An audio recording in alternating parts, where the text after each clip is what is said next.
Ativar a gravação. Agora estamos gravando. Ok. Então, depois de... Eu pensei um pouco. Tivemos a última aula, falamos de várias coisas, não necessariamente diretamente relacionadas ao conteúdo programático, mas aplicava... Falamos basicamente era algo relacionado à evolução de PIB e renda per capita, né, e os impactos disso sobre o bem-estar dos indivíduos. Então, vou começar. Aí eu lembrei de algumas coisas. Vou tentar corrigir algumas coisas aqui. O diabo é que quando você fala muito, a chance de você errar é grande, né? Por isso que normalmente os advogados gostam de dizer para os seus clientes ficarem calados, para eles não falarem besteira. Bom, mas vamos lá. Me dei conta que pelo menos uma coisa incorreta eu falei naquela discussão na aula passada. Estava falando da Constituição Americana, eu disse que o Bill of Rights era composto por 14 emendas, 14 primeiras emendas. Está errado. O Bill of Rights teve 10 emendas, se eu não estiver confuso. As outras vieram depois, tá? Mas o Bill of Rights efetivamente foi aprovado logo depois que a própria Constituição foi aprovada, imediatamente foram feitas essas emendas, né? Assim, na primeira sessão legislativa do Congresso norte-americano. Bom, e por que me fez lembrar disso? Que eu acho que quando uma das alunas tinha feito uma pergunta sobre por que a gente... Por que nesse momento nós temos desemprego e outros problemas acontecendo na economia brasileira, e eu comecei a resposta, eu até falei, a resposta possivelmente vai ser mais longa que o necessário. Eu comecei falando, inclusive, da Constituição americana, norte-americana, e acho que acabou que eu não fiz... Que ali naquela hora eu falei, olha, por exemplo, a Constituição norte-americana, o que tem lá algumas pessoas chamam de direitos negativos, no sentido que o governo não vai cercear a liberdade religiosa. Perdão, o governo não instituirá uma religião oficial. O caso até fala assim, o Congresso não instituirá uma religião oficial, o Congresso não cerceará a liberdade de expressão,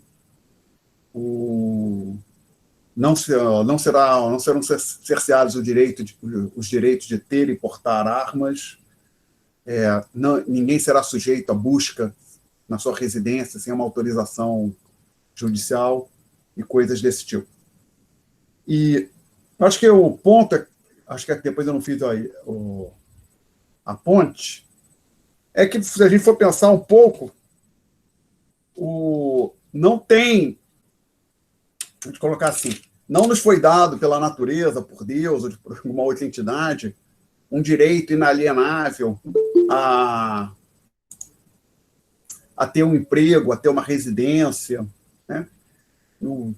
Pensar assim, no seu estado natural, o ser humano não tem nada disso. Na verdade, no seu estado natural, um grupo de humanos não é muito diferente de um grupo de leão, um grupo de lobos. Tem que caçar, leão tem que caçar, lobo caça também, o ser humano teria que caçar ou plantar, e inclusive combater os seus inimigos, né? Guerra é um problema que é algo que a humanidade se defronta há milênios. Né? Então, e até tinha falado, não sei exatamente nessa hora, eu comentei que tinha uma declaração, uma frase de um economista, Milton Friedman, que o estado natural da humanidade seria miséria, opressão e tirania. Prosperidade, liberdade, democracia seriam a exceção e não a regra. E eu acho que ele tem razão nisso. E então a gente começa a pensar nessas coisas, a gente pensar o seguinte, não é de surpreender que a gente tenha, que haja momentos onde um número relativamente maior de pessoas passa por uma bem ruim, né, evidentemente, situação de desemprego, ou, se não desemprego, de perder parte da sua renda, né? Isso é uma coisa... E não tem uma coisa, sei lá, não tem, efetivamente, nessa parte, benefício ou direito econômico que seja absoluto. Ah, não, mas se eu tenho uma aposentadoria, ninguém pode tirar. Opa! Daqui um exemplo. Os senhores devem ter, se não viram antes de entrar aqui no curso de RI, talvez tenham discutido, não sei quanto tempo vocês alocaram, falaram da Primeira Guerra do Golfo? Ou, se não, antes de entrar na universidade, né? Quando o Iraque, 1990, 91, agora eu não me lembro exatamente se foi 90 ou 91, mas foi ainda no século passado. Primeira Guerra do Golfo, todo mundo sabe do que eu estou falando, né? Imagina. Posso ir em frente. Então, imagina o seguinte, supõe que existisse... O que aconteceu ali? O Iraque invadiu o Kuwait e ocupou. Essencialmente, o Estado do Kuwait deixou de existir. Então, se tinha alguém ali que recebia uma aposentadoria, uma pensão paga pelo governo do Kuwait, possivelmente essa pessoa ficou a ver navios, né? Ah, não estão me pagando. Vai reclamar com quem? Vai reclamar com as forças. Possivelmente não seria muito bem, não dariam muita atenção, né? Era melhor não ir lá reclamar. Outro exemplo, Império Austro-Húngaro, que deixou de existir no final da Primeira Guerra Mundial. Se tinha alguém que era pensionista do Império Austro-Húngaro, recebia uma pensão do imperador, concedida pelo imperador do Império Austro-Húngaro, possivelmente essa pessoa deixou de receber. Outro exemplo, Revolução Russa. Possivelmente pessoas que recebiam benefícios concedidos pelo czar deixaram de receber mais à frente, né? E assim vai. Então, não existe benefício absolutamente garantido. Sempre há um risco. Bom, então e até não vejo como você possa, efetivamente, você pode até escrever o papel, aceita qualquer coisa. Agora o texto no Word, né, Microsoft Word, aceita qualquer coisa. Você escreve o que você quiser lá. A questão é se aquilo vai realmente acontecer, né? Então, você pode chegar, colocar na Constituição de país ou numa lei que todo mundo vai ter tal e tal benefício. A questão é se realmente o Estado vai ter condição de bancar aqueles benefícios. E no caso específico Então, juntando tudo isso, não existe uma garantia absoluta a emprego, moradia, infelizmente. Simplesmente não tem como fazer. Bom, dito isso, Perdão. Você pode, só deixar claro, não tem como você garantir, por exemplo, um benefício como moradia para todos. Você pode garantir moradia para alguns, taxando os outros, né? Mas não tem como garantir para todos. Esse que é o truque, né? Você pode claramente dar um benefício para um pequeno grupo da sociedade e taxar os outros para financiar a concessão do benefício para o grupo que está recebendo. Bom, então agora, no caso particular do Brasil, acho que uma coisa interessante, imagino que todo mundo esteja vendo um gráfico. Vocês estão vendo o gráfico? Sim. Tá. Hoje é aula 5, não sei dizer, Gabriela. Hoje é quarta, deve ser aula 6. Tá? Desculpe, só agora que eu vi. Aula 6. Aula quinta, acho que foi acho que eu estou numerando no YouTube, acho que a última aula foi a quinta aula. Então, eu acabei de ver no YouTube, eu acho que hoje é aula 5. Hoje é aula 5? Não, aula 6. A menos que eu tenha numerado errado no YouTube, desculpe. É aula 5. Eu estou numerando também. Hoje é quarta ou segunda? Nós tivemos aula segunda, quarta, segunda é quarta. Enfim. E hoje é a sexta aula? Hoje é 6, e o Yuri disse que é 6, acho que é 6, tá? Mas tudo bem, seja lá quinta ou sexta, o conteúdo não vai mudar. Seja quinta ou sexta aula. Ah, sim, eu estou contando a aula, contando a do programa, tá? Que é a primeira aula, nosso primeiro encontro, ficamos essencialmente falando do programa, eu estou contando como aula 1. Inclusive no YouTube, acho que está como aula 1. Bom, então, isso aí a gente chama, isso aparece nas notas de aula do tópico 1, isso é o gráfico do PIB per capita do Brasil, tá? É a figura A3 na página 10 das notas de aula para o tópico 1. Então, vou tentar fazer aqui em vermelho para a gente entender. Olha, são duas, quando a gente pensa por que umas pessoas estão perdendo emprego, por que o desemprego aumentou, por que a renda está caindo. Vou tentar ilustrar esse ponto com o auxílio desse gráfico, tentar trazer uma questão interessante. Então, pensando aqui, no começo do século passado, assim, encheu de pontinho preto ali, não sei o que eu fiz. Encheu de pontinho preto aqui. Vamos ficar lá, não sei o que aconteceu. Os pontinhos pretos apareceram. Vamos ver se eu consigo. Mas eu desculpe, aqui eu prefiro fazer, eu acho que com mouse. Eu ia fazer com a caneta, mas eu prefiro fazer com mouse. Não, só que eu não quero preto, eu quero vermelho. Quero um pouquinho mais fininho isso aqui.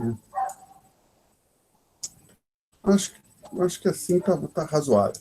Observe que aqui, nesse primeiro momento, a gente olha, a tendência, você pode imaginar que esse segmento vermelho que eu botei à esquerda seria a tendência de crescimento da economia brasileira. Na média, ela seguiria essa linha vermelha. Em alguns momentos estava acima, em outros momentos estava abaixo da linha vermelha.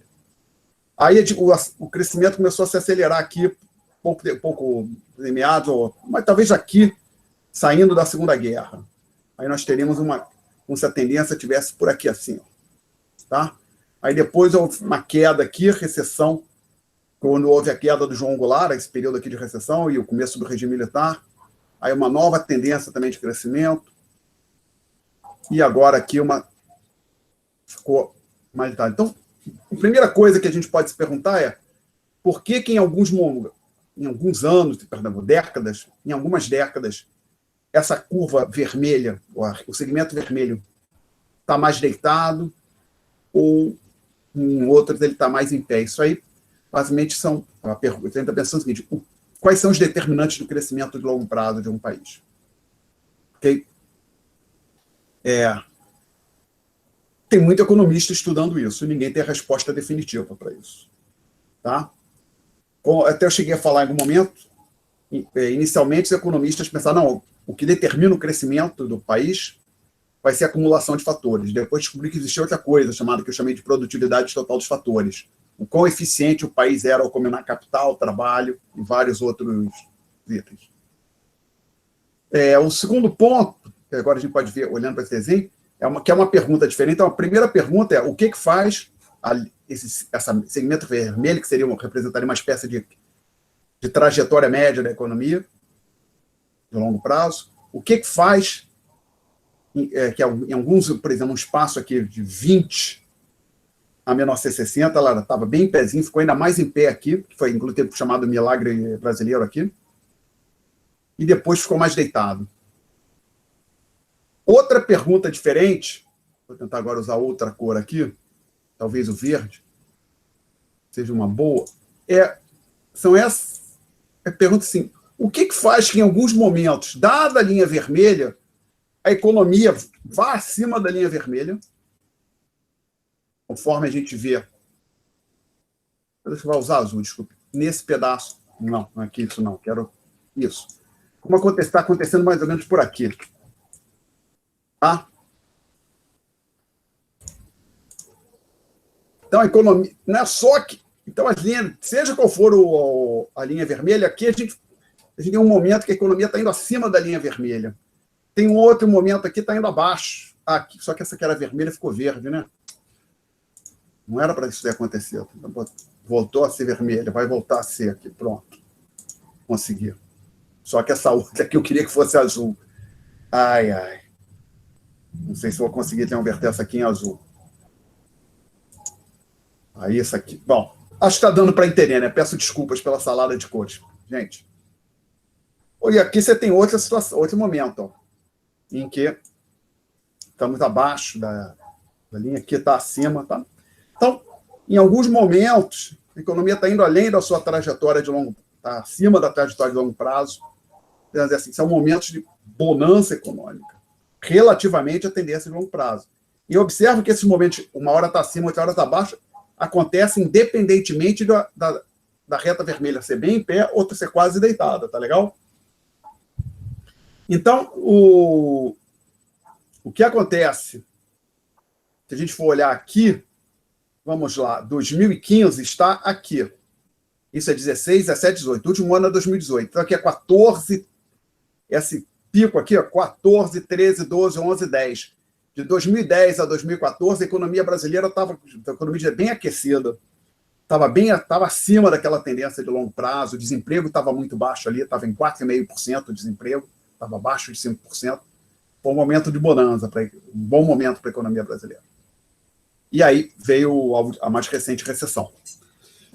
Bom, então essa é uma pergunta diferente. Os economistas também não têm uma boa resposta para isso. Tentam explicar, mas o fato é que qualquer economia que você pegar, ela vai ter momentos como você for olhar para a economia americana, olhar para a economia da Coreia do Sul, olhar para a economia do Japão, olhar para a economia do México, olhar para os dados, como a gente está olhando aqui, você vai ver que tem momentos que a economia está indo acima da sua tendência, o PIB está indo ali, ou o PIB per capita, acima da tendência a longo prazo, e em outros momentos ele está indo abaixo.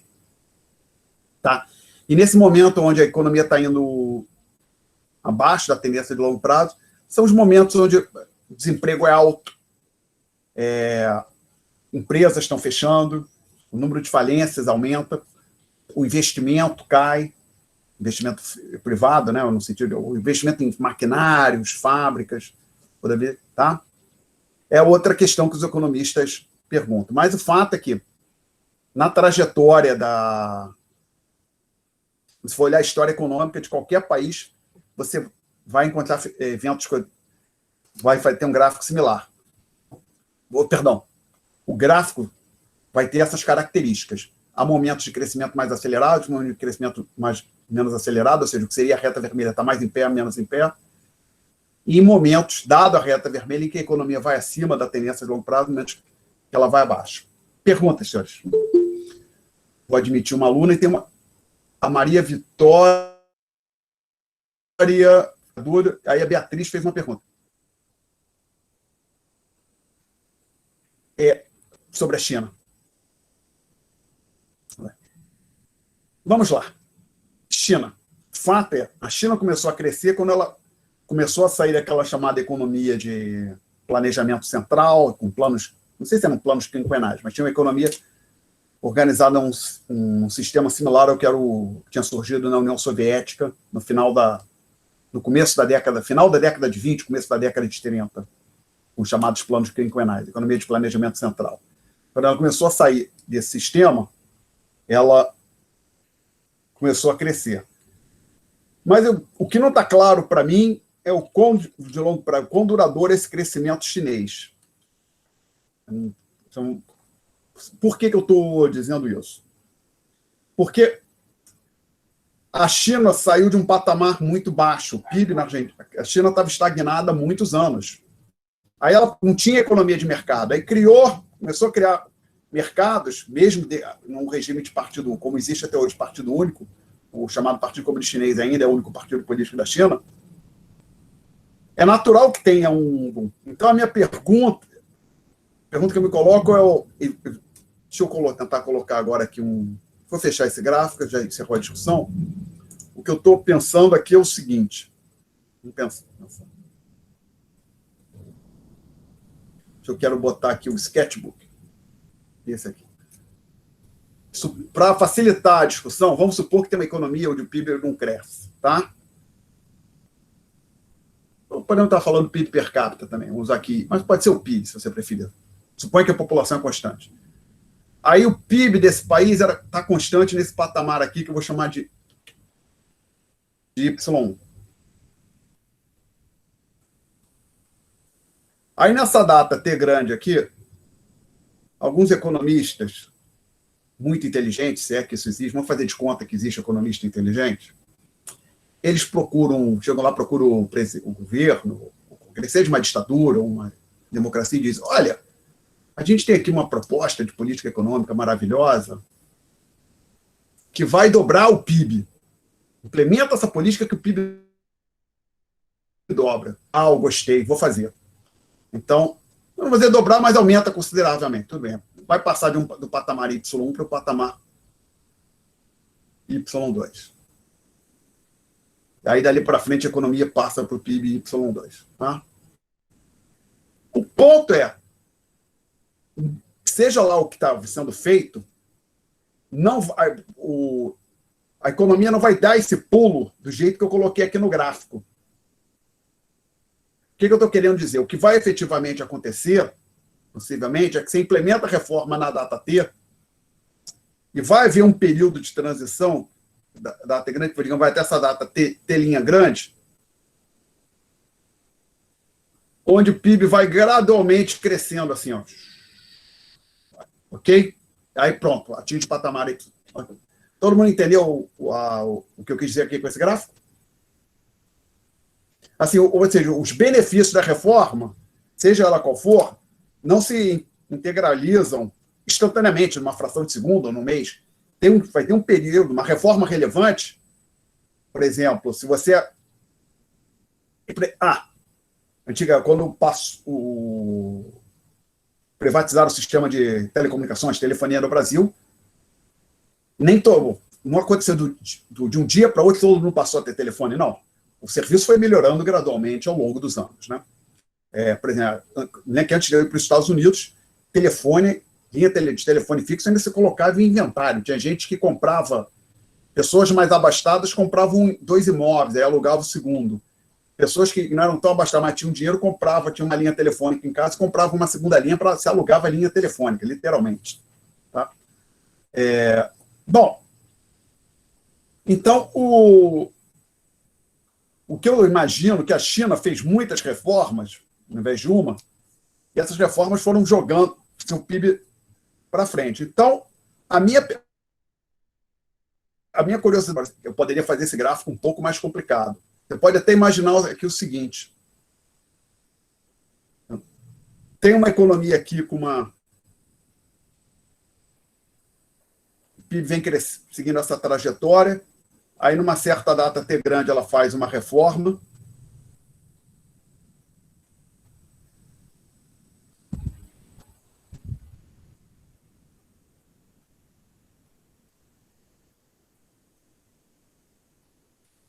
aí o que aconteceria?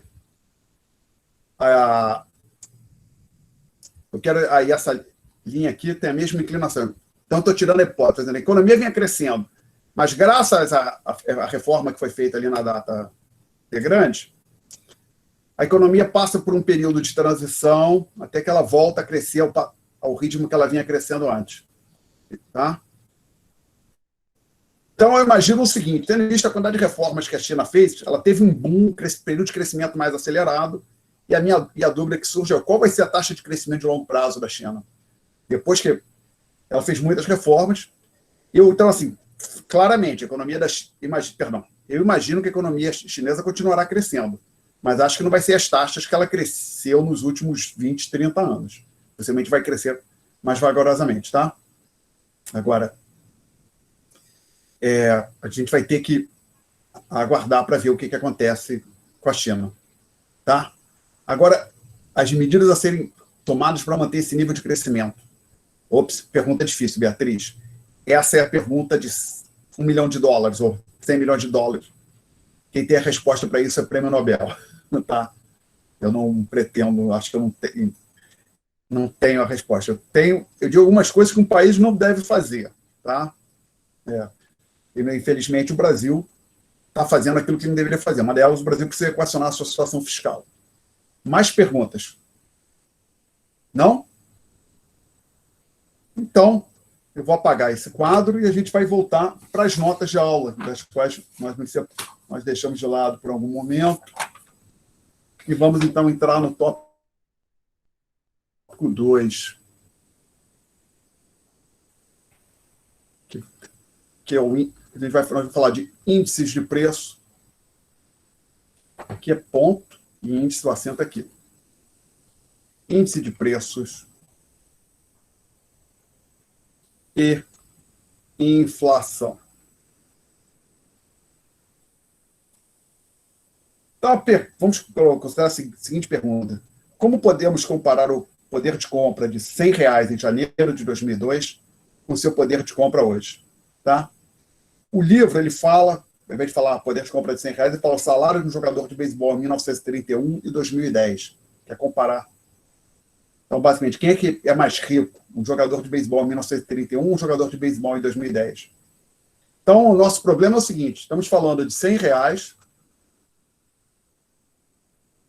Então, assim, a pergunta que eles colocam, olha, um indivíduo tinha R$100 em janeiro de 2002. Outro indivíduo, a mesma pessoa, também tem R$100 hoje.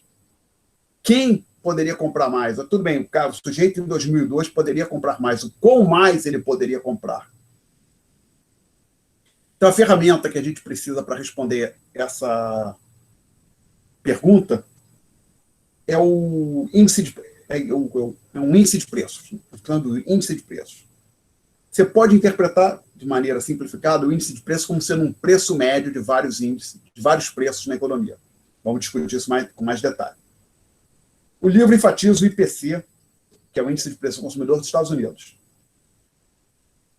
Mas só que tem vários índices de preço ao consumidor nos Estados Unidos, no Brasil também. Assim como nos Estados Unidos, há vários índices no Brasil. O IPC, com a sigla IPC, Índice de Preço ao Consumidor, existem pelo menos 3. O da FGV, do IBGE, Fundação Getúlio Vargas, do IBGE, e a FIP de São Paulo também tem o IPC. Eu não sei se o DIEESE também tem. Tem o INPC, Índice Nacional de Preço ao Consumidor, que é calculado pelo IBGE. IPCA, Índice de Preços ao Consumidor Ampliado, calculado pelo IBGE. O IGP, Índice Geral de Preços. O IGPM, que também é um Índice Geral de Preços para o mercado, depois a gente discute qual é a diferença de um para o outro, calculado pela Fundação. Tem o IPA, Índice de Preço no Atacado, calculado pela Fundação Getúlio Vargas. NCC, também calculado pela Fundação Getúlio Vargas. Eu estava compartilhando a tela. Será que eu parei de compartilhar? Não está mais. Não está mais. Ah, desapareceu, mas em algum momento que eu fiquei um tempo achando que estava compartilhando, né? O gráfico de PIB, aquilo que eu botei lá de... Tava. Só parou de aparecer agora que o senhor entrou nas notas de aula.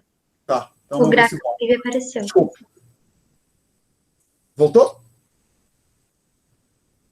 Voltou. Obrigado. Agora sim. Obrigado, Gi. Sempre que acontecer alguma coisa estranha, me avisem. Tá? Beleza. Obrigado.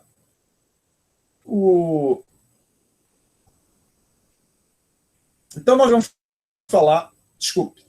Então, eu falei, temos vários índices de preço. Mas por que tem vários? Há motivo para ter vários. Não é uma mera invenção, mero capricho das pessoas. E aí eu listo, depois que eu listo vários índices, no segundo asterisco, eu listo algumas instituições que computam, que calculam o índice de preço. Fundação Getúlio Vargas, o IBGE, a FIP de São Paulo, o DIEESE, ir aqui no sistema de metas de inflação, que é um sistema seguido pelo Banco Central do Brasil, que é o mesmo, ou um sistema similar, vários bancos centrais no mundo afora adotam esse sistema. O Banco Central do Brasil ele tem uma meta para a inflação medida pelo IPCA, que a gente vai ver cada índice de preço vai te dar um valor. O Banco Central do Brasil ele segue o IPCA, que é avaliado pelo IBGE. Então, vamos falar, seguindo o livro, do índice de preço ao consumidor.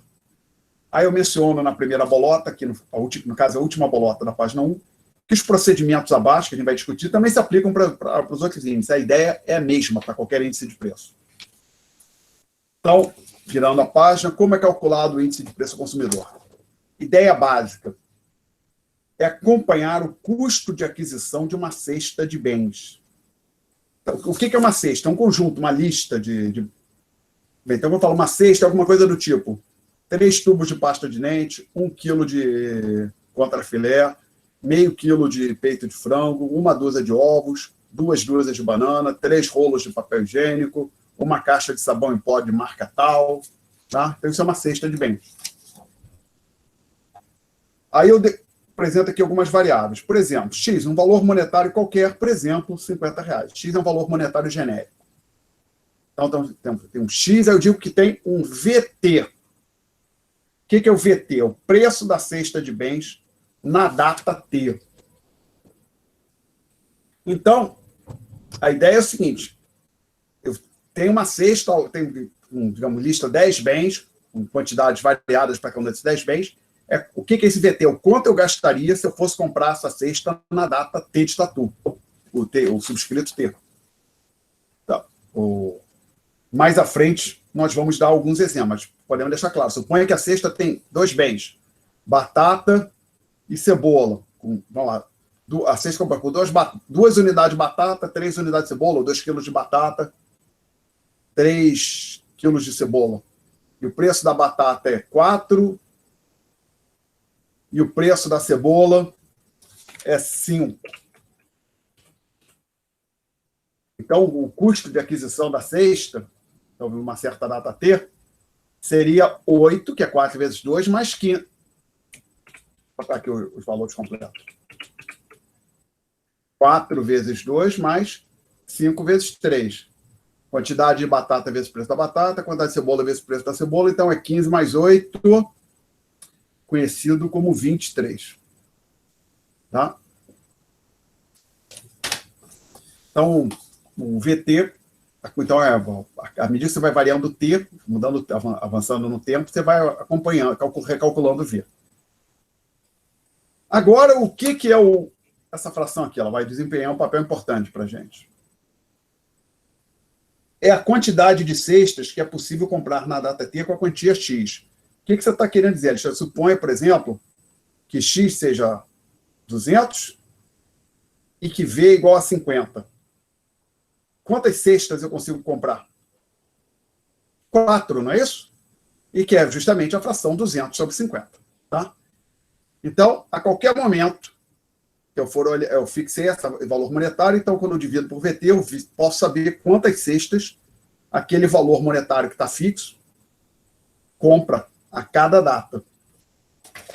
Tá? E para responder a pergunta que a gente colocou no começo do capítulo, o referente ao poder de compra de R$100 em janeiro de 2002 e hoje, a gente vai, na prática, olhar para essa fração aqui.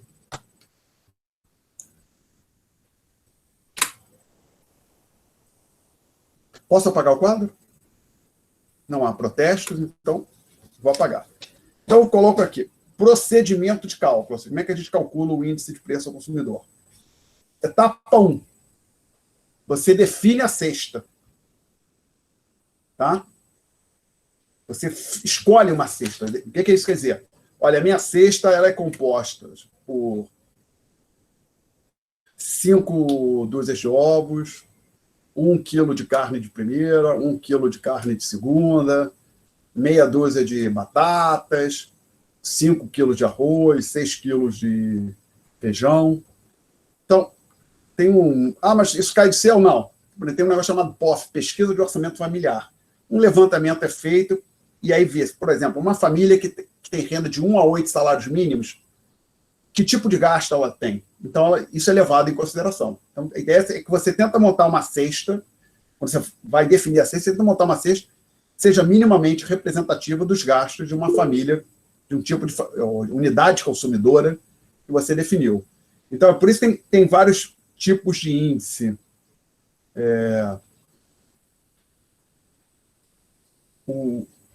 Alguém fez uma pergunta ou levantou a mão? Ah, Gabriel. Eu fiz.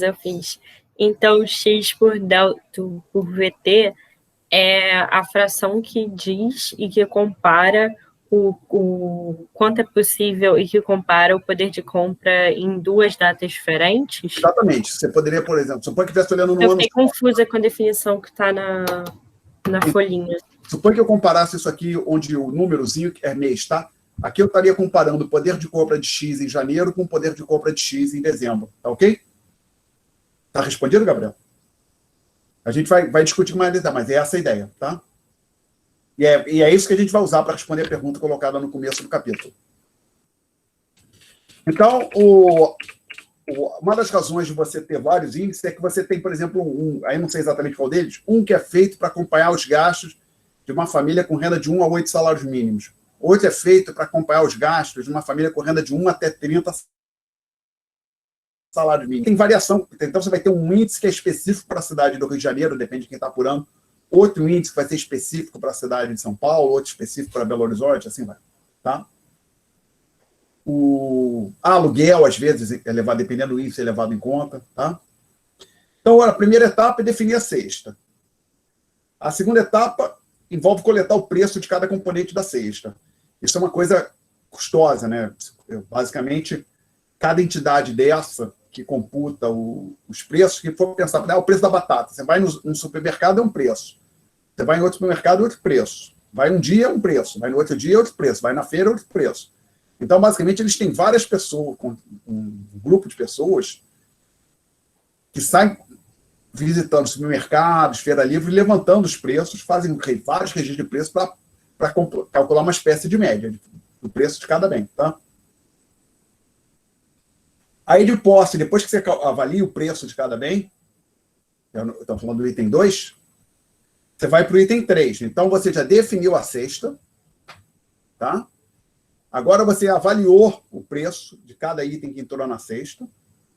Aí você calcula o custo de aquisição da cesta. Você já sabe as quantidades que entram na cesta, por isso cada vez você pode calcular o custo para comprar a cesta. Aí vem o próximo quadro, que o economista gosta desse negócio de ano base. Você escolhe um ano base e calcula o índice de preços. E aí o detalhe, então deixa eu apagar esse 4 aqui, está o 4, você calcula o índice de preços, o que eu vou chamar de PT, então índice de preço numa data T genérica, é igual a isso aqui, ó.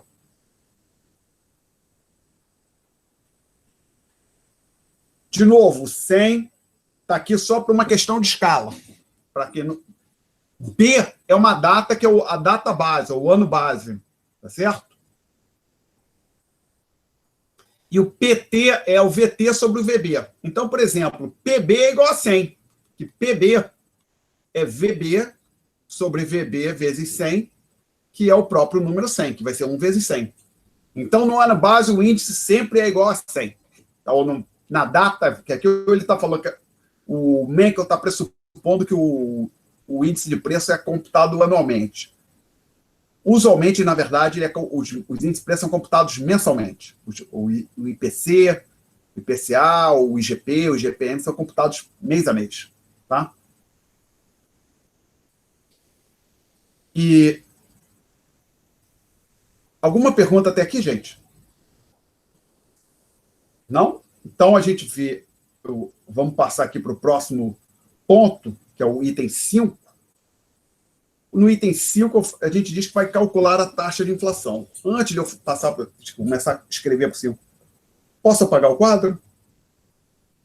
Então, o item 5, gente, calcular a taxa de inflação. A taxa de inflação, que os economistas gostam de usar a letra grega π, o que é a taxa de inflação? Ela é calculada dessa maneira aqui. A taxa de inflação no mês ou no ano T é o índice de preço em T menos o índice de preços no período anterior, ou seja, a variação do índice de preços. Mas como é taxa, a gente quer calcular percentagens sobre o índice de preços inicial. E aí, você multiplica isso por 100. Tá? Então, simplesmente o quê? Então, o que é a taxa de inflação? É a variação percentual do índice de preços. Então, se o índice de preço passa, digamos, de 100 para 102, que aí ficou bem fácil fazer a conta, a inflação foi 2%. Se o índice de preços passa, digamos, de 40 para 50, aí a inflação foi de 25%, né? E 10 é um quarto de 40, então a variação de 10, vamos estar falando de 10 sobre 40, tá? Então, isso é 25%. Então, aqui nós teremos uma inflação de 2%, aqui teremos uma inflação de 25%. Okay?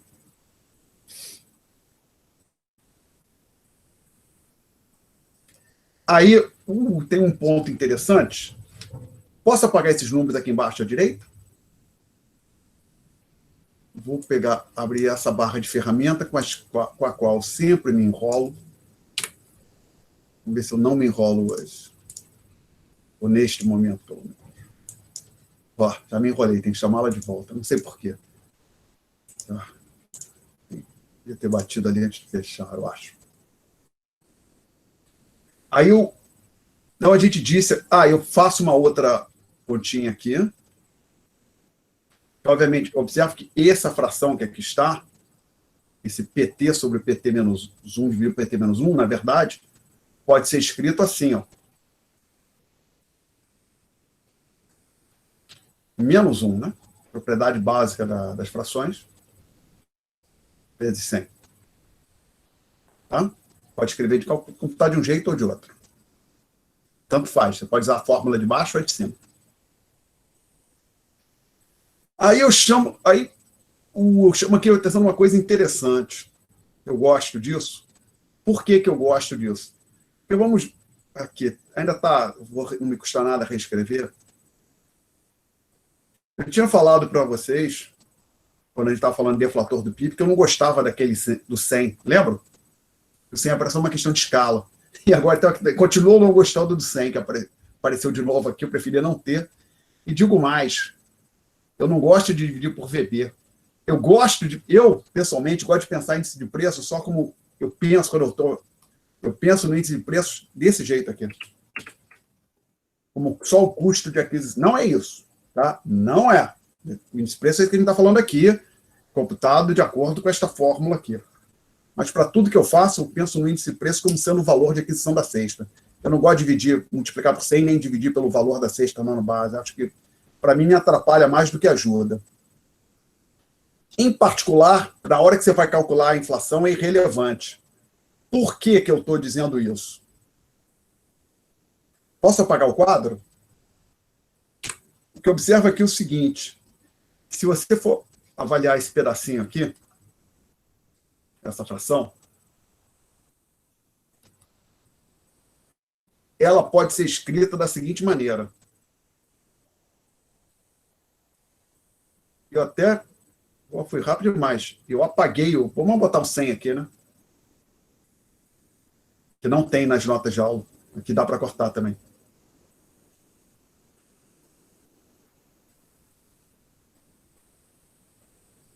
Isso eu só estou pegando a definição do PT, tá?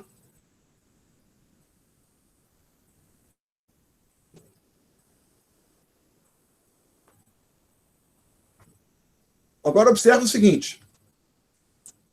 100, claramente eu posso cortar, que ele aparece aqui, aqui e aqui. Posso cortar sem problema nenhum. Ah, não estou vendo. Bota aqui, por exemplo, no numerador, na parte de cima da fração.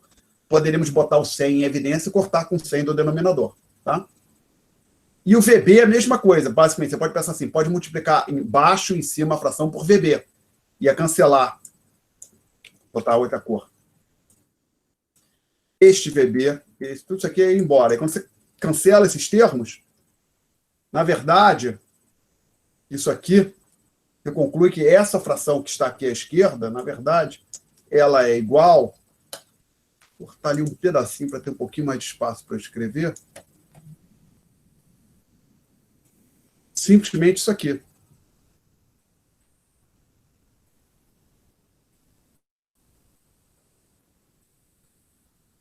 Então, basicamente, quando você quer avaliar essa fração, tanto faz se você avalia a fração usando o PT, como vão estar aqui nessa fórmula, ou utiliza o VT. Tanto faz se você usar um ou outro, tá? Então, se você quer calcular a taxa de inflação, basta você olhar para o preço, o custo de aquisição da cesta. Ok? Perguntas? Então, a gente vai...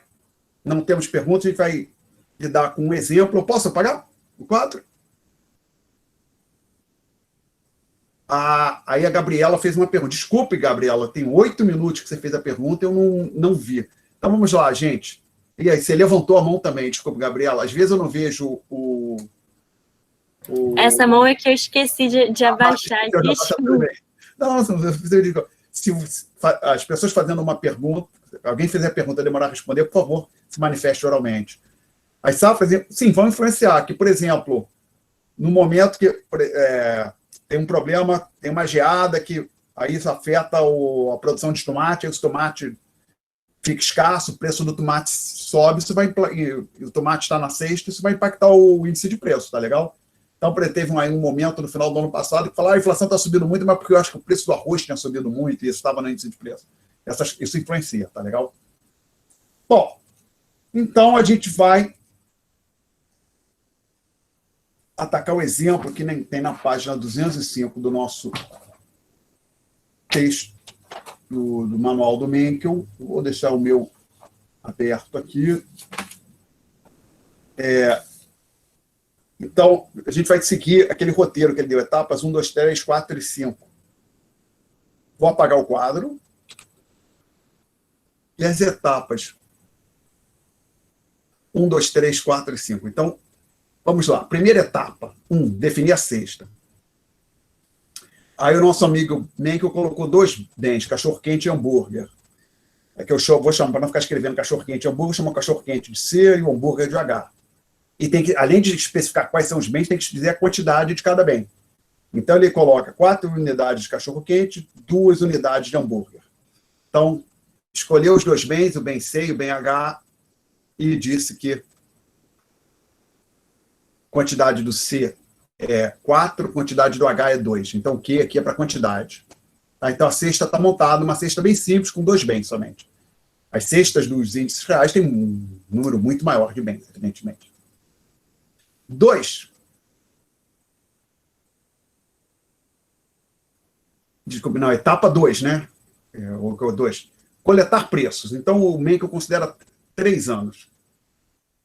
Poxa, como estou com preguiça, vou chamar de T, que são os anos, o PC e o PH.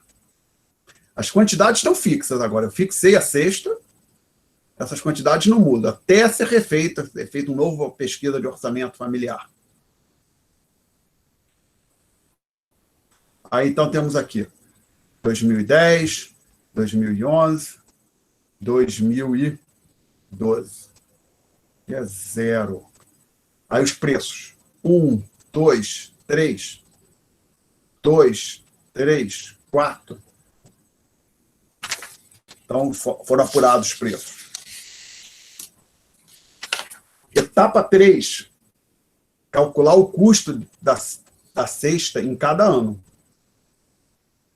Então, o V de 2010, a gente vai ter 1, que é o preço do C, vezes a quantidade de C, mais 2, que é o preço do H, vezes a quantidade do H, e isso 8 mais 4, acho que é 12. Foi isso que eu botei? Não. 2 vezes 2 é 4, né? Então, 4 mais 4, 8. Desculpa. Ai, meu Deus, isso vai para o YouTube. Agora fiquei nervoso. Eu vou editar o vídeo, isso não vai para o YouTube. Vai sim.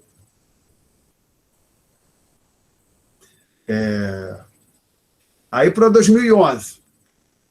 Lembrando que as quantidades não mudam. Então, a gente vai ter de novo 4 mais alguma coisa vezes 2. A gente pega os preços. 2 do PC, 3 do PH. Então, vai ser 8 mais 6, 14. E para 2012...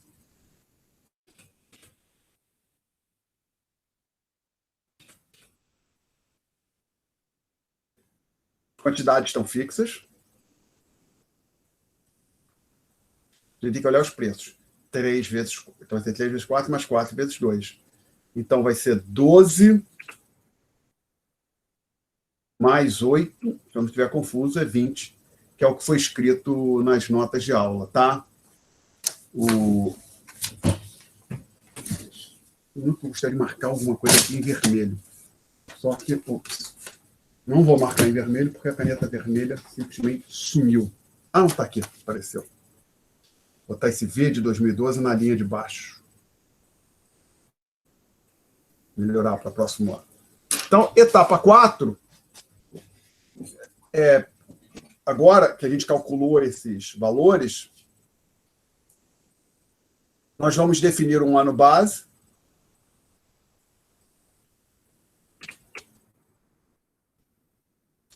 E calcular o índice de preços. O Menkel definiu que o ano base era 2010, não é obrigado. Ele poderia definir que o ano base é 2011, 2012, tá certo? Então, a base é 2010. Então, quem é o P de 2010? P de 2010 é V de 2010 sobre V de 2010 vezes 100. Que, como a gente já discutiu, isso é 100. O P de 2011 é igual o valor da cesta em 2011 dividido pelo valor da cesta no ano base vezes 100. Isso aqui, então, vai ser igual a 14 sobre 8 vezes 100. Isso dá 175. P de 2012 vai ser o valor da cesta em 2012 dividido pelo valor da cesta em 2010, vezes 100, que vai ser, então, igual a 20 sobre 8 vezes 100, isso dá 250. Tá? Etapa 5, calcular a taxa de inflação. Agora, observe o seguinte. Tem 3 anos, tem 3 taxas de inflação. Não aqui. Porque observe o seguinte.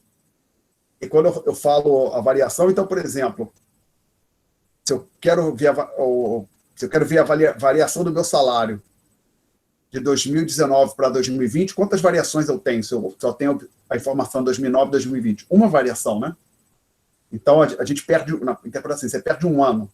Então, a gente tem 3 anos, a gente tem 3 variações. Tem 2 variações. Vamos ter 2 taxas de inflação. Então, a taxa de inflação...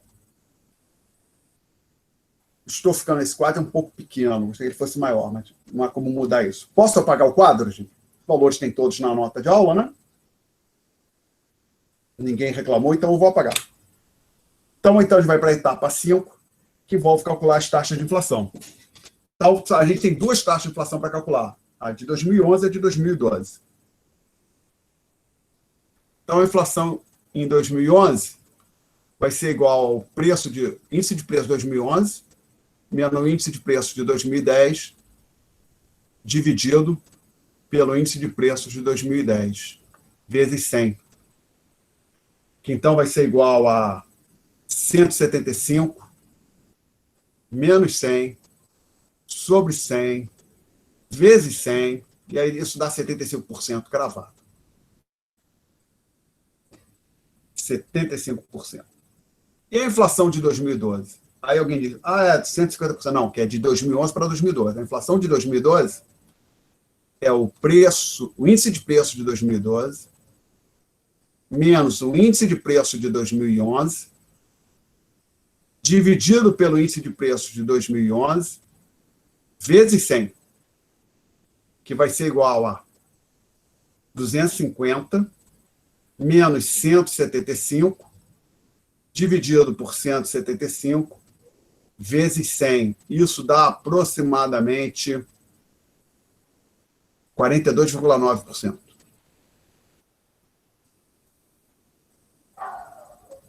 Tá? Aí é só jogar na calculadora e conferir que realmente a gente obtém 42,9%. Professor, Oi. então, sempre que eu quiser saber a taxa de inflação, vamos supor, de 2016 a 2020, eu não pego 2016 2020, eu pego 2020 e 2019, é sempre com o ano anterior? Não, na verdade não é isso, não. Olá, acho que obrigado pela pergunta, Alice. Deixa eu puxar isso para cá, que eu tento olhar para cá, estava olhando para os alunos, então vou tentar botar esse sujeito aqui. Mas isso aqui acho que não é uma boa ideia, não. Peraí, deixa eu botar ele de volta para cá, desculpa. Que eu estou apresentando esse quadro aqui, né? Acho que na hora que eu coloquei aqui, apareceu tudo. Outro dia aconteceu alguma coisa, ficou um infinito aqui no meu... Não sei se foi no Google Meet ou no outro que eu estava tentando usar. Como é que é o nome? Jitsi Meet. Bom, então vamos lá. Acho que eu vou ficar um pouco de lado na câmera. Peço desculpas. Aqui o Menkel está calculando a inflação anual, mas não necessariamente você calcula sempre a inflação anual, quer dizer, ano a ano. Você pode querer computar a inflação no intervalo de 5 anos. Você pode pegar, por exemplo, o índice de preço de 2015 e comparar com o índice de preço de 2010, você vai ter uma inflação para o intervalo de 5 anos, tá? Tá legal? Basicamente, depende do seu interesse, o que você quer fazer, tá? Qual é o exercício que está sendo feito, aí varia caso a caso, mas não existe algo que diz, não, a inflação só pode ser calculada mês a mês ou ano a ano, não tem nada disso. Se você quiser, quero computar a inflação no intervalo de 30 anos, você pode ir lá fazer a conta.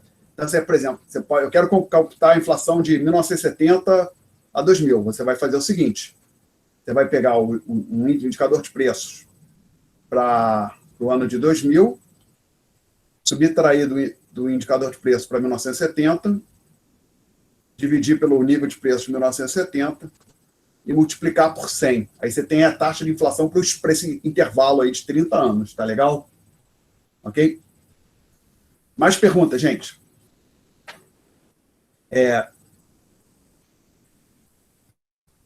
Aí o Menkel fala depois de alguns problemas no cálculo de custo de vida. Que lembra? A ideia do índice de preço é capturar variações no custo de vida. Ok? E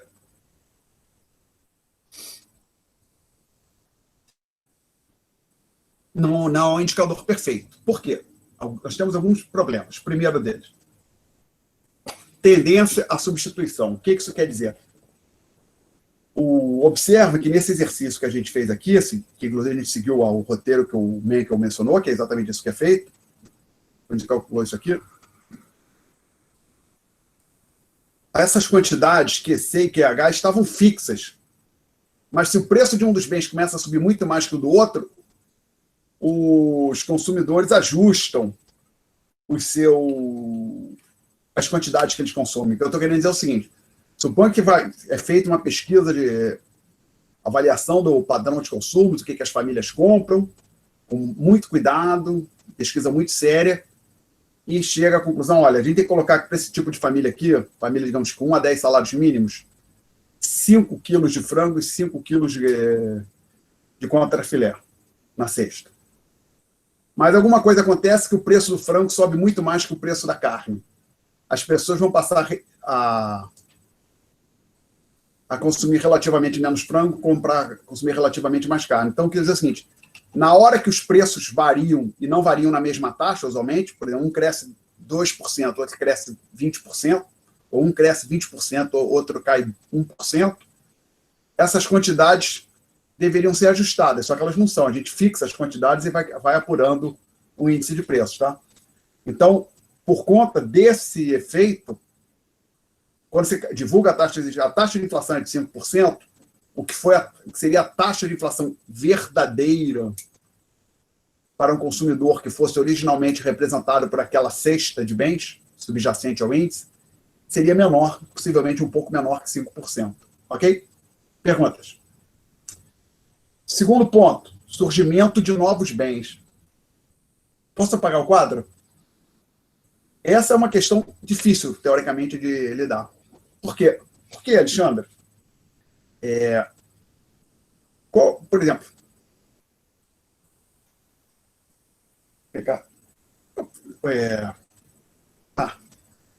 isso aqui, esse relógio está aqui no meu pulso. Qual era o preço dele em 1.700? Ele não existia. Então, vamos tentar. Aí, olha que coisa complicada, chatinha, tem uma questão matemática interessante até. Observe o seguinte: você tem uma ideia do que é o preço do bem? Você chega na loja, ou, por exemplo, chegar na loja para comprar um relógio igual esse, chega lá para o vendedor, oferece R$100, vendedor, não. R$150, não. R$200, sim. Então o preço é R$200, pronto.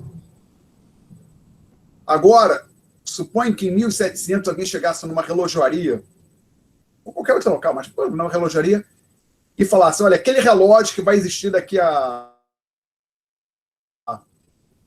300 anos, toma $100 por ele. Não te dou, porque eu não tenho esse relógio. Toma $200 por ele. Não te dou, porque eu não tenho esse relógio. R$200. Toma R$5.000. Eu não tenho relógio para te entregar. Toma R$10.000. Eu não tenho relógio para te entregar. Então, se for pensar o seguinte: o preço desse relógio aqui, há 300 anos, era infinito. Você simplesmente não conseguia comprar qualquer quantidade de dinheiro que você colocasse ali, não conseguiria comprar, porque esse relógio não existia. Não se sabia, as pessoas não havia como produzir esse relógio. Ali ou se não havia, talvez se colocassem um dinheiro muito grande, eu queria antecipasse a invenção do relógio, acho que não aconteceria, né? Então, quando você pensa, o surgimento de novos bens é uma questão delicada, é uma questão difícil de lidar. Porque um bem que não existia antes, o preço do bem, nas datas que antecederam o seu surgimento, seria infinito. Tá? Então, a gente tem esse complicador. Aí, se a gente for pensar o que na prática acontece? A gente está falando em custo de vida. Surgiram novos bens, sempre que surge um novo bem, na prática, qual é o efeito disso sobre o custo de vida? A pessoa pode, não quero comprar esse bem que surgiu, então isso não impacta o custo de vida dela. Ou se ela pode comprar, o custo de vida possivelmente para essa pessoa deveria cair, tá certo? Outro problema: mudança não mensurada de qualidade. Às vezes a qualidade do bem pode aumentar, diminuir. Desculpe, na prática, o que está acontecendo, se eu vou pensar, usualmente eles vêm subindo, né? Um exemplo, computadores. Os computadores estão sempre ficando mais rápidos, mais potentes, né? Então, e não sei como é que eles ajustam para computador, também mudança, máquina de lavar roupa, hoje tem mais recursos, geladeira também, assim vai. E o resultado de todos esses 3 fatores que a gente discutiu é que os índices de preço tendem a superestimar a taxa de inflação. Tá? Perguntas? Aí a gente passa para o próximo tópico, então, o deflator do PIB versus o IPC ou outros índices. Tem uma discussão sobre isso no livro, aí vocês podem ler, não vou... mas acho que eu gostaria de mencionar duas diferenças importantes que o livro não menciona. Porque assim, vou pensar por que esses índices de preço... Tudo bem, tem o deflator do PIB, se for pensar, o deflator do PIB é um índice bem amplo. Se a gente está preocupado com a representatividade do nosso índice de preço, quanto mais amplo, melhor. E o deflator do PIB, por construção, ele é extremamente amplo, porque ele pega tudo que a economia brasileira produz. Tá? O problema, para ele não ser tão popular, é um deles, periodicidade. Ele é no máximo anual, ele é anual ou no máximo trimestral. O IBGE não calcula o PIB mensal, então não existe um deflator do PIB apurado mensalmente. Segundo, a velocidade de cálculo. Eu tinha chegado a falar, quando a gente estava falando do deflator do PIB, quando estava discutindo como se computava o PIB. Por exemplo, o IBGE só divulga o PIB de um ano em março, abril do ano seguinte. Então, você só fica sabendo qual foi o deflator do PIB de um ano qualquer em março, abril do ano seguinte. E por motivos diversos, a gente quer ter os indicadores de preço divulgados rapidamente. Por exemplo, um exemplo clássico, aluguel. Aluguel, que quando vai ter um reajuste do aluguel, o aluguel vai ser reajustado em outubro, tanto o inquilino como o proprietário de um imóvel querem saber qual foi o índice de preço ali próximo do final do mês, para poder já saberem no final do mês qual vai ser o aluguel devido no começo do mês seguinte.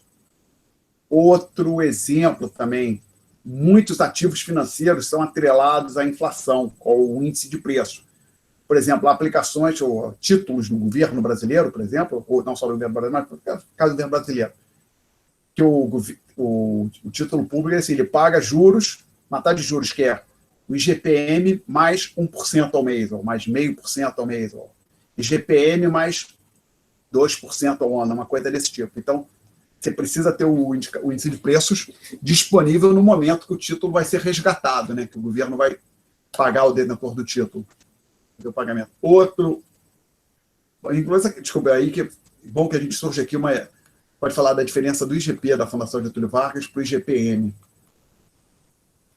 O que acontece quando os índices de preços são apurados é que, na prática, as entidades fazem várias coletas de preços, vamos dizer, dia 1º, então um mês aqui com 30 dias para facilitar, tá? Então, eles fazem uma apuração de preço aqui no dia 5, outra no dia 6. 6 não, deixa eu botar aqui. Apuram também no dia 12, aí apuram aqui no dia 17, aí apuram aqui no dia, um pouquinho mais à frente, 24, aí no dia 30. Então, basicamente, faz o levantamento de preços nessas datas que eu estou sublinhando aqui. Tá? E aí calcula um preço médio para o mês, e aí avalia o índice de preços do mês em questão. O problema é que isso não fica pronto instantaneamente. É feito o último levantamento de preço aqui no dia 30, e aí a instituição ainda demora uns 3, 4, 5 dias para divulgar o índice de preços do mês em questão. Então, o IGPM, normalmente, ele sai de 5 a 10 dias depois, por exemplo, por volta do dia 5 de março ou 10 de março, IGPM não, desculpe, 5, 10 de março, a Fundação vai divulgar o IGP de fevereiro. Tem uma defasagem de uns 5, temos uma semana. E as entidades do mercado financeiro, os bancos e outras entidades, gostariam de ter um índice que fosse divulgado no fim do mês. Então, a diferença do IGPM para o IGP são as datas de coleta. Você pode interpretar, então, assim, ó, que o IGPM, as datas de coleta são essas sublinhadas em azul, enquanto... Ops, não. O IGP, as datas de coleta são essas sublinhadas em azul, então ele sai no... O IGP é divulgado no começo do mês seguinte, e o IGPM, as datas de coleta são essas divulgadas em vermelho. Sublinhadas em vermelho, desculpe.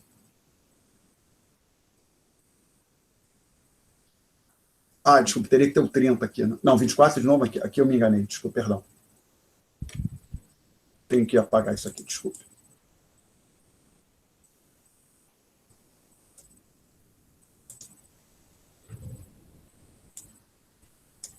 Do jeito que eu desenhei, não tem coleta no dia 1º, né? Então, botaria aqui o dia 30. E aí, você faz uma coleta no mês anterior. Então, na prática, o que acontece? O IGPM, você coloca essas coletas aqui circuladas em azul e divulga no começo do mês subsequente. IGPM não, desculpa, o IGP, perdão. O IGPM, você divulga, apura esses que você agora em vermelho. Você faz essa coleta aqui no mês passado e com essas outras coletas aqui no mês em análise. E aí você consegue divulgar antes do final do mês em curso, tá certo? Então, assim, no dia 29 de março, 30 de março, a Fundação Getúlio Vargas consegue divulgar o IGPM de março. Ok? Tá? Então, a diferença é a data de coleta dos preços. Perguntas? Eu tenho uma, professor. Fala, Alice. Sobre um assunto anterior. No livro ele fala que a introdução de novos bens aumenta o valor da moeda. Eu não entendi qual que é a relação entre a moeda e aumentar o valor. Não, basicamente, ela passa a poder comprar mais coisas. Imagina o seguinte, suponha uma situação bem simples, você só tinha 2 bens. Bem 1, bem 2. Aí a moeda, supõe que esses preços ficaram constantes. Aí, de repente, surgiu um terceiro bem. Então, digamos que você tivesse 50 reais. Esses 50 reais antes podiam comprar uma certa quantidade de um bem 2. Eles continuam podendo comprar a mesma quantidade e agora tem a opção também de comprar alguma coisa do terceiro bem. Tá certo? Então, eu quero colocar assim, na hora que surgem novos bens, a possibilidade de consumo que uma unidade monetária te proporciona se expande. Ok? Mas, não? Bom, então, a gente vai falar agora em corrigir, vamos estar na seção corrigindo as variáveis econômicas dos efeitos da inflação. Eu acho que eu preferia colocar corrigindo as variáveis econômicas para os efeitos da inflação. Aí vem a subseção valores monetários em diferentes épocas. Aí eu digo, podemos agora atacar o problema colocado no começo deste capítulo. Qual era o nosso problema? Poder de compra de R$100 em janeiro de 2002, comparativamente com o poder de compra desses mesmos R$100 na data de hoje. Posso apagar o quadro? Ninguém protestou, mas se alguém... Posso mesmo? Ninguém protestou, então estou apagando, hein?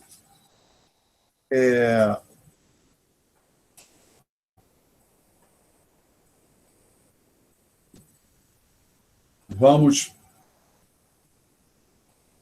ver, ou seja, está na última bolota da página, na última bolinha, né? Bullet item, né? Eu falo bolota, não está claro para mim qual é a tradução de bullet item, né?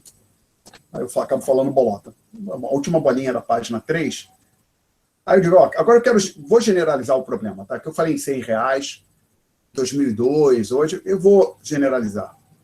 Eu vou dizer, então, agora o seguinte, seja XT um valor monetário numa data T qualquer. Aí eu digo o seguinte, eu invento algo que eu vou dizer, aí, onde tem T minúsculo e T maiúsculo são 2 datas distintas.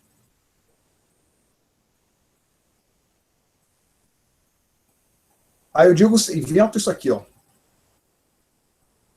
E digo que isso é o valor monetário na data T grande que tem o mesmo poder de compra que o XT tinha na data T. Ou seja, esse XTzinho, vírgula T grande, corresponde a XT reais na data T a preços da data T grande. Peraí, Alexandre, o que você está falando?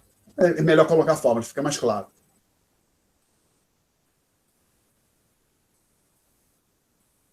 O que é isso aqui?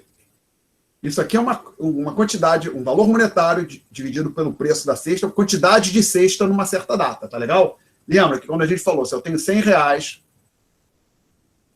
e o preço da cesta, o V da cesta é igual a 4, quantas cestas eu posso comprar? 25, né? Tá certo? Ou se o preço da cesta fosse 25, eu poderia comprar 4, não me lembro exatamente. Aí eu comparo com isso aqui. Então, o que eu tinha? Eu estou dizendo o seguinte, eu tinha essa... Ops.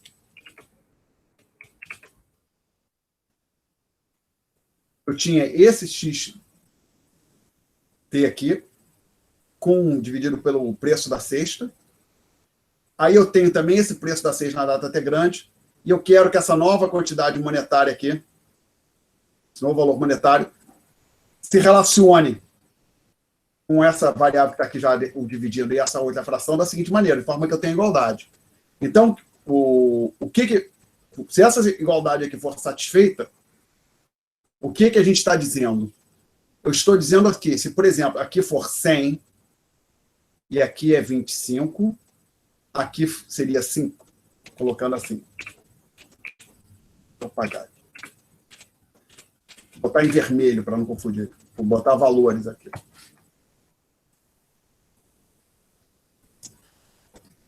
Olha, esses 100 reais, a cesta custava 25.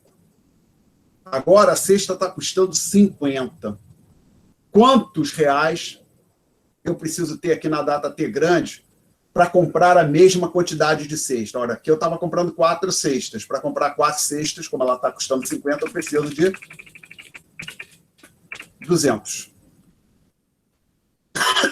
Então, esse 200 é o valor monetário que eu preciso ter na data T grande para conseguir comprar a mesma quantidade de cestas que eu teria comprado com 100 reais na data T minúsculo. Ok? Perguntas? Não? Então a gente...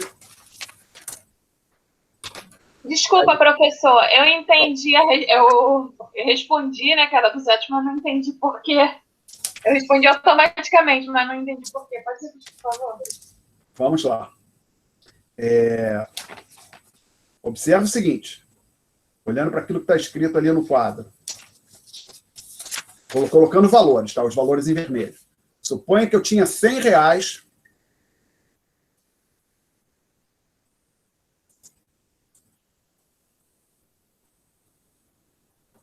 na data T minúscula aqui, tá?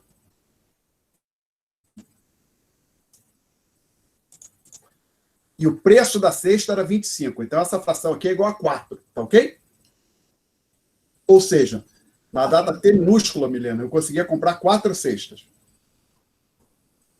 Agora a gente chega na data T grande e eu tenho que comprar... Desculpa, não, eu tenho que comprar, não. Eu observo que a cesta que custava 25 na data T minúscula agora está custando 50 reais. Aí eu me coloco a seguinte pergunta. Quantos reais eu preciso na data T grande para comprar a mesma quantidade de cestas que eu comprava na data T minúsculo? Ora, eu preciso comprar 4 cestas. A 50 reais cada cesta, eu preciso de 200. Ok? Beleza. Então, okay, você pode até, agora que a gente fez essa... Eu até anotei, eu vou mudar isso aqui assusta mais do que ajuda, eu acho. Eu vou mudar a apresentação disso para o ano que próxima vez que eu lecionar essa disciplina. Obviamente, você pode fazer isso aqui, ó. Vou pegar, ó. Então, esse sujeito aqui, que é o quantos reais eu preciso ter na data T grande para comprar a mesma quantidade de cestas que eu comprava com XT na data T minúsculo, ele satisfaz essa condição aqui. Basicamente, quantidade de cestas na data T minúsculo vezes preço da cesta na data T grande. Só isso. Tá? Perguntas? Eu ainda tenho uma. Eu não consegui entender qual a definição de xtzinho tesão. Tipo, o que ele quer? Assim, o que ele quer eu com vou isso? tentar responder, sem olhar as notas de aula. Vamos lá. Este sujeito, ele diz o seguinte: a quantidade de reais, o valor monetário que eu preciso ter em mãos na data T grande para comprar a mesma quantidade de cesta, ou seja, para ter o mesmo poder de compra que eu tinha na data T minúsculo, se eu tivesse na minha mão em T minúsculo XT. Ok? Então, assim, vamos lá. Eu tinha na data T minúsculo este sujeito aqui na minha mão. Aí eu tinha um certo poder de compra, que é esta fração. Quem é esse sujeito aqui? É a quantidade de reais que eu preciso ter em T grande para ter o mesmo poder de compra que eu tive em T minúsculo. Tá legal? Ok? Mais perguntas, gente?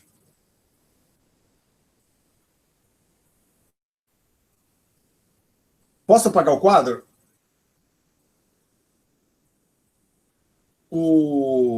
Então, aí eu chamo a atenção aqui do seguinte.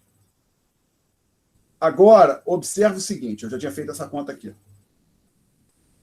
Que na hora que eu escrevo isso aqui, tenho a impressão que está chovendo. Pelo menos aqui na minha residência. Isso aqui tem uma consequência, eu tenho que fechar minha janela. Porque senão daqui a pouco está tudo molhado. Certamente está chovendo. Eu estava desconfiado, estava vendo barulho. Me parece forte agora. Aí eu posso simplesmente usar as propriedades básicas que a gente aprendeu. Eu já tinha feito essa conta aqui também hoje. Joga esse V subscrito T grande para a direita, né? Desse jeito aqui. Tá? Aí, o que eu faço agora, eu deixo assim, ó. Eu faço o seguinte.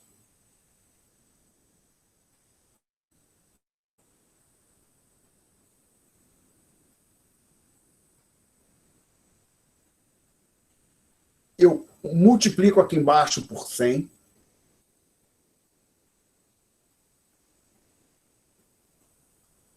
Mas se eu estou multiplicando aqui embaixo por 100, eu tenho que multiplicar em cima por 100, então eu coloco um 100 aqui multiplicando. Observe que na hora que eu faço isso é como se eu cancelar o 100 com 100, eu volto para o que eu tinha antes, tá legal? Então, por enquanto eu não mudei nada. E a outra coisa que eu coloco aqui. Eu multiplico, ou pode pensar assim. Eu divido este sujeito aqui por... Tá sem som só para mim? Oi? O som sumiu? Não, dá Aqui pra tá ouvir. normal. Tá. Eu divido por esse sujeito aqui pelo VT, que é o preço da cesta na data base. Eu teria que multiplicar aqui pelo V por VB. Mas multiplicar o numerador por VB é a mesma coisa que dividir o denominador por VB. Tá? Então, eu não mudei nada. E aí, quem é isso aqui? Isso aqui é o índice de preços na data T.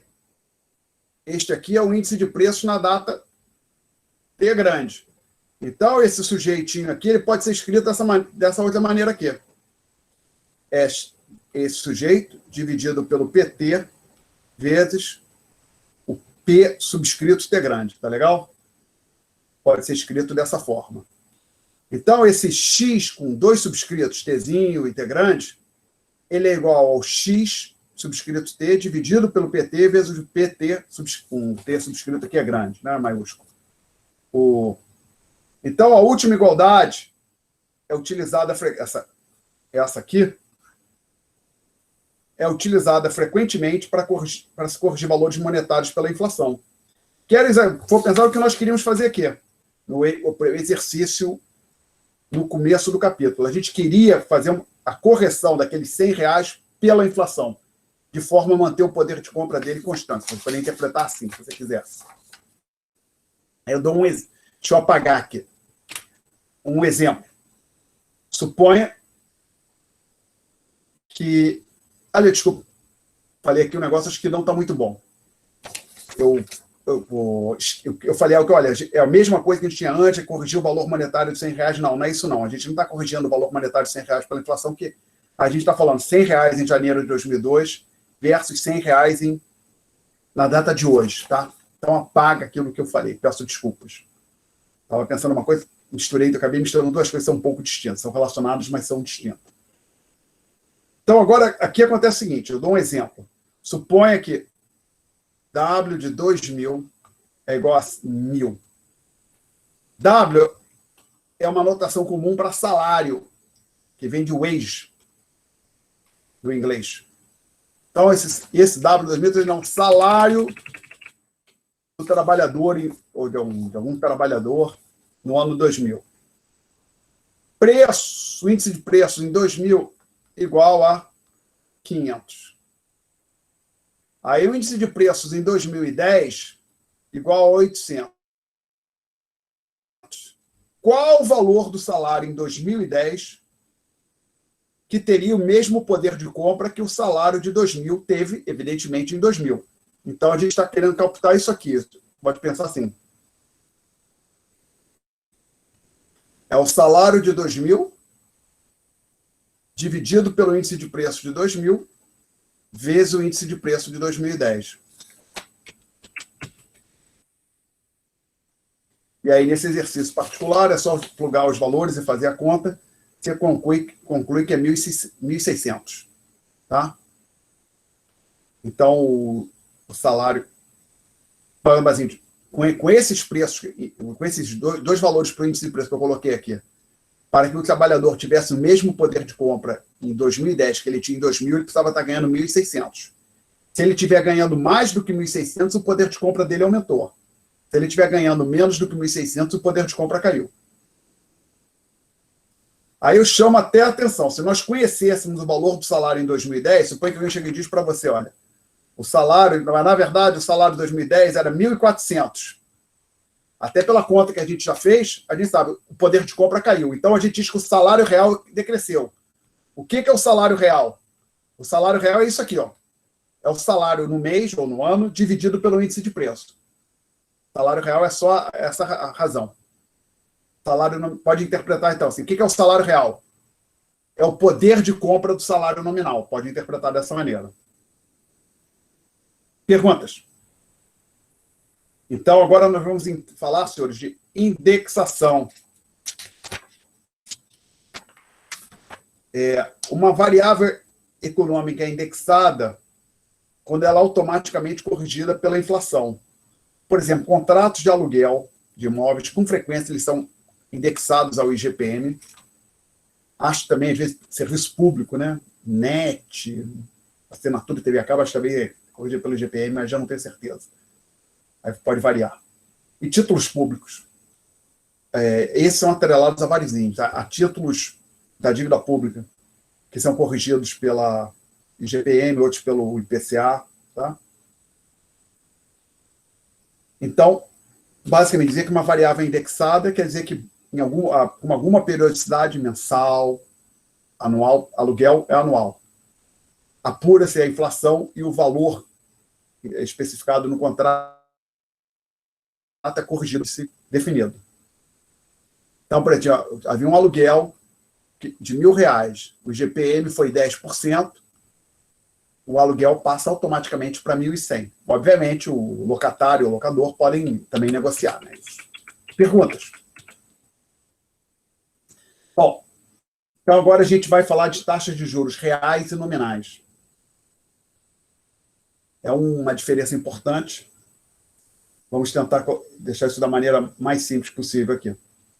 Suponha, então, que um agente qualquer efetua um investimento de X0 na data zero e resgate X1 após um período. Então, isso que eu estou dizendo aqui chama-se um fluxo de caixa.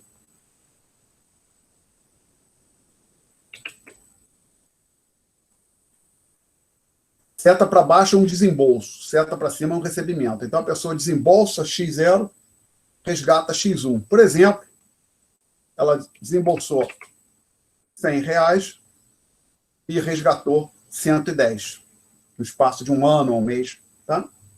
Não interessa como a gente está mencionando o tempo.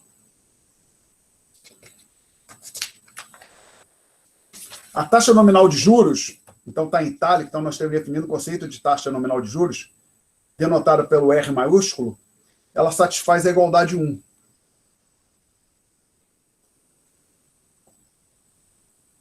Ou seja, a taxa nominal de juros, que é o Rzão, ela tem a seguinte propriedade: você corrige o x0, faz com que o x cresça pelo fator 1 mais R para obter o x1. Nesse exemplo, com aqueles números que eu dei, x ficou horroroso. X subscrito 1 é igual a x subscrito 0, que multiplica 1 mais R. Com aqueles números que eu dei, nós estamos falando de 10%. Tá? Quando passa de 100 para 110, tem um crescimento de 10%. Né? Sem muito esforço, dá para verificar o seguinte, que o R é x1 é igual a x1 menos x0 dividido por x0. É só uma questão de fazer alguma matemática, não vamos fazer aqui. Então, assim, basicamente, o R é a taxa de variação do valor que você investiu para o valor que você resgatou. Perguntas? Bom, agora aqui eu só estou olhando para os valores monetários. Eu coloquei R$100, resgatei 110. Se a inflação no período tivesse sido de 20%, a gente diz que em termos reais eu tive uma perda, né? Que esses 10% não cobre nem a inflação. Está claro isso para todo mundo? Então, a taxa real a taxa real de juros, eu deveria ter dito aqui quem ela é o R minúsculo. Então, o R maiúsculo é a taxa nominal de juros. O R minúsculo, que é a taxa nominal de juros, desculpa, que é a taxa real de juros,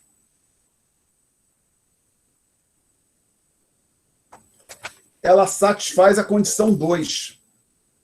Tem uma fórmula parecida, mas não é a mesma.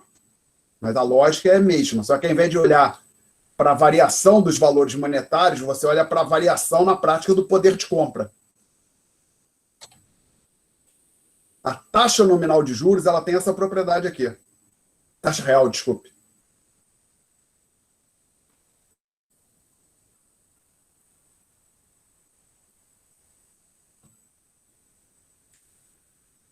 Ela desempenha, a gente pode comparar a expressão 2 com a expressão 1, o Rzinho desempenha o papel que o Rzão desempenha na 1. Porém, o Rzão leva em conta, ou seja, a taxa nominal de juros, somente os valores monetários. Enquanto a taxa real de juros, ela leva em conta o poder de compra dos valores que foram investidos e resgatados. Perguntas? Ok.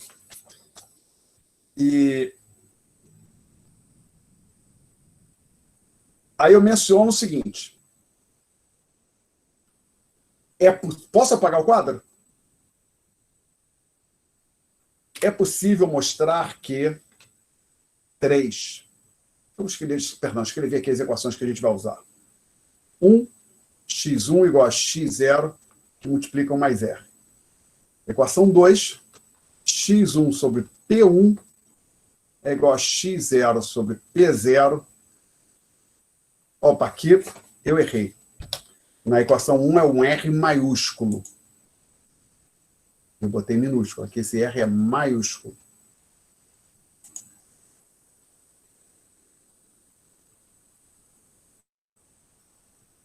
Aí eu afirmo o seguinte, é possível mostrar que a 3 é verdade. 1 mais Rzão é igual a 1 mais Rzinho, que multiplica 1 mais π. Como? Aí eu explico depois. Primeiro, a equação 1, você pode escrevê-la da seguinte maneira. Joga o x0 para a esquerda e escreve isso aqui. Tá? Ao passo que 1, não, ao passo que 2. 2, você pode... Ou seja, 2 aí, eu falei 1 é equivalente a... Não, é 2 é equivalente a... Você pode reescrever a 2 da seguinte maneira agora. Ó.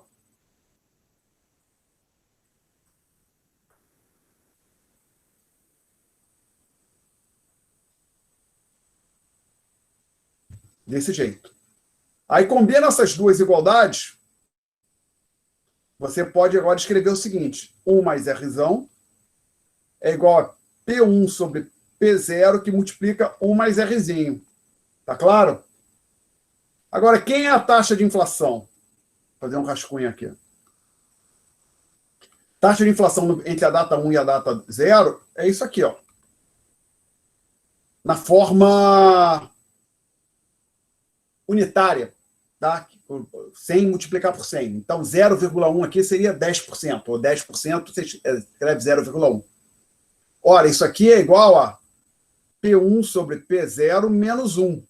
Então, 1 mais π é igual a P1 sobre P0. Então, você joga agora, elimina o P1 sobre P0 aqui, você escreve, então, que 1 mais Rzão é igual a 1 mais π, que é a taxa de inflação, na forma unitária, que multiplica 1 mais R. Então, para não haver dúvida, essas taxas que estão aparecendo aqui, o Rzão, o π e o R estão na forma unitária, né? Então, ao invés de ser, não vai, né, 10%, é 0,1. Não é 5%, é 0,05, tá? Então, aí você obtém a expressão 3. Ok? Posso... Perdão. Dúvidas até aqui, senhores? Então, com sorte, a gente vai acabar esse tópico, acho que hoje ainda. Aí eu digo o seguinte: por fim, a aproximação, que eu coloco abaixo, é bastante utilizada. Não há protestos, eu vou apagar. Então, a aproximação da 3. A 3, vamos recapitular. É isso aqui. 1 mais R é igual a 1 mais π, que multiplica 1 mais Rzinho, não é isso? Ou 1 mais Rzinho, que multiplica 1 mais π, tanto faz da ordem. Você efetua a multiplicação. Aí eu digo que, existe uma aproximação, você pode aproximar a expressão 3 por isso aqui. Por quê? Observe o seguinte, que 1 mais π, que multiplica 1 mais R, é igual a 1 mais R, aqui é o número 1, tá? 1 mais R, mais π vezes R. Tá ok? E o truque aqui é que este pedaço aqui, esse produto, é usualmente próximo de zero. Por quê? Vamos pensar, se estiver então, lidando com valores mensais. O que é a inflação? Para pensar, até no caso do Brasil, que é um país com uma inflação relativamente alta. A taxa de inflação, digamos que seja 1% ao mês, vai ser 0,01. A taxa real de juros, digamos que seja 0,01 também, que é alta para a realidade. Então, π vezes R é 0,0001, se eu não estiver confuso, tá? Isso é essencialmente zero. Então, o ponto é que você tem dois números pequenos, o π e o R, o produto deles é essencialmente zero, você despreza. Então, você escreve o seguinte, que o 1 mais R é aproximadamente igual 1 mais Rzão, 1 mais Rzinho mais π. Tá? Ou seja, eu desprezei o produto πr. Cancelo 1 com 1, então fico só que R é aproximadamente, o Rzão é igual a Rzinho mais π. Tá?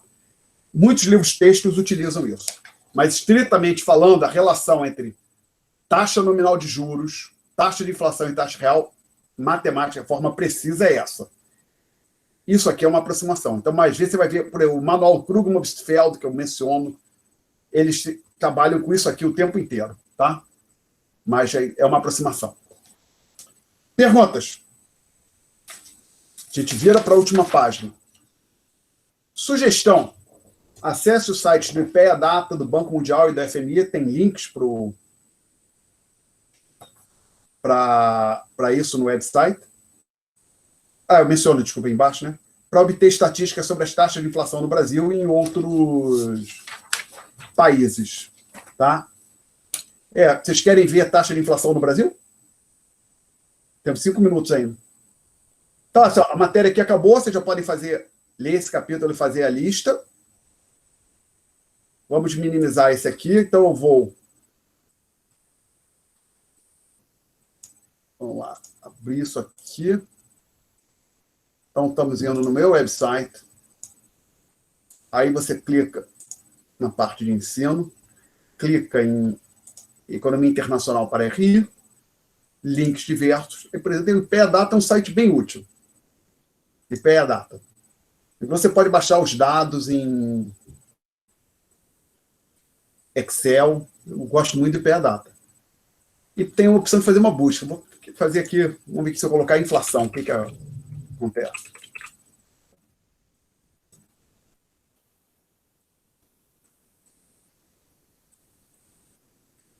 Vocês estão vendo o navegador? Apareceu? Sim. Só que travou aqui, o IPEA Data vai me decepcionar. Acho que vai. Ou tem muita coisa, acho que tem muita coisa na resposta.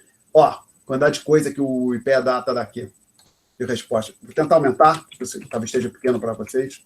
Está dando para ler? Então, ele tem um expectativa, não é isso aí, fazem pesquisa junto aos consumidores, agentes do mercado financeiro. Mas, então, por exemplo, aqui, inflação, custo de vida, alimentação no Rio. Olha, dados antigos, de 1912 a 45, tá? Custo de vida, 1912, agora, olha aqui, Índice Nacional de Custo de Construção, IGP, vamos ver aqui, IGPM, anual de 1990 a 2020. Então, vamos dar uma olhada nele aqui, o que acontece. Abriu aqui, ó. Coloca o gráfico. Foi lá em cima aqui, ó. 93, foi antes do Plano Real, estava lá em cima. 2000, são dados, desculpe, anuais, não é isso? Sim. Então, de acordo com o IGP, perdão, eu estou pegando IGPM. IGPM de 2020, que é 1993, chegou a quase 2.600%, tá legal? Então, deixa eu tentar diminuir aqui para ver se o gráfico aparece melhor. Aí, o problema é que aí tem uma questão de escala, né? Parece que é constante depois, por conta... Ok? Então, mas você pode, evidentemente, pegar outros momentos. Opa, agora eu quero Ctrl Z, vou aumentar aqui de novo. Tem um período mais curto aqui. Tem um IPCA, tem um período só de 2000 para cá. Próximo.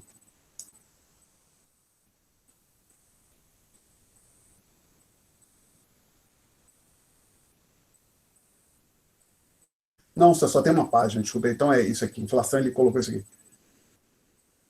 Vem tudo pega o período de inflação alta. Seria. Bom, a gente pode utilizar, vamos olhar um antigo aqui. Custo de vida, custo de alimentação no Rio de Janeiro, de 1912 a 1945.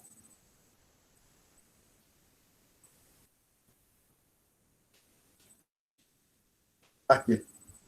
Aí tem aqui os números aparecendo aqui embaixo.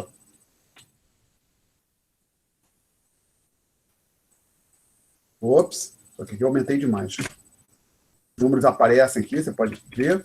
E quem quiser, ó, tem a opção baixar aqui, que é exportar planilha, exportar já baixar como zip, como você pode ter velho.